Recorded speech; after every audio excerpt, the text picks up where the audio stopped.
Hello and welcome again to Casual Magic. There are 6 days left if I don't destroy my camera and or tripod in the process on this very, very interesting setup. Fire Elemental, my probably 1000th Fire Elemental over the years.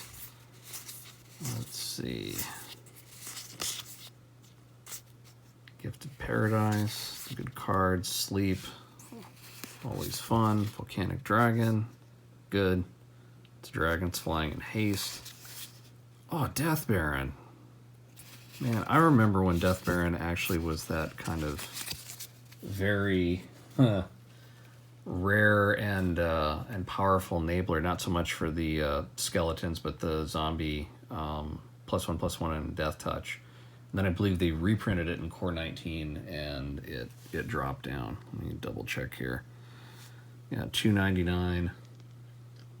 And let's see, not this screen. I want Goldfish, and I just have to look this up. So, Death Baron,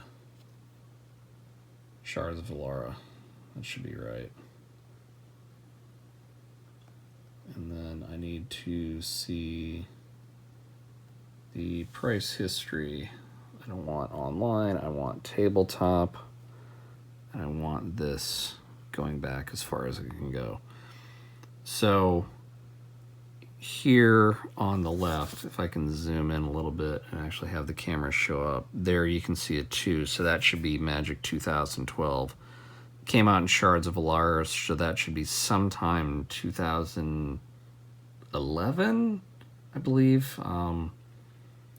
Shouldn't be 2010, because then it would probably show an M12 in there. It should be probably M11, then starting the Alara cycle. So you can see it started off below 5, shot up to stay more or less above a $10 card, get up above 20, and then M19 comes out, and then just like, oh, hey, it's back in print, and just crash right back down to under a $5 card. That being said, if for some reason this card is not printed again for another 5 years, will it get up to being a $20 card again? Probably not, just because cards really... I would say after Return to Ravnica, right here, that's when Wizards, I want to say, kind of doubled their output, more or less, of cards. So there's sort of a phase slowly building up until that point. And then once it reaches Return to Ravnica, then at that point they just start mass producing cards continuously, more and more and more. And so you're going to find more copies of cards from Return to Ravnica forward. So will it go that high? No. However, that being said, you can see that this has some sort of standard bump, got up at, to here around Innistrad, and then slowly over time, over the next, let's say, 5 or so years, it did go up. Let's say by 50% value.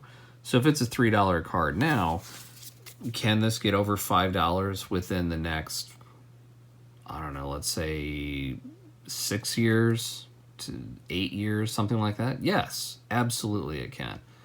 In this case, we're talking between Magic 2012 up to Magic 2019, just basically from core sets. It's a 7-year gap. Can this thing get up above a $5 card within 7 years? I think so.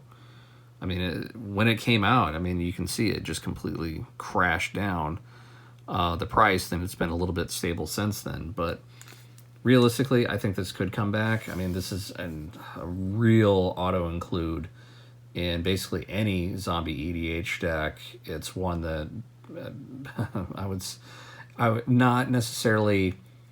every black deck player. However, if you're running a zombie deck, you gotta include it. It's required. It's such a good enabler. It's only 3. It's a 2/2, so it doesn't automatically get pinged to death. And just because it has that not only +1/+1 but death touch, you're loving this card every time you get it in a zombie deck. So highly recommend it. There's a bunch of cards in Core Set 2019 which are good here and there, but this is one I can't recommend enough. So just want to let you know that, and until next time, good luck.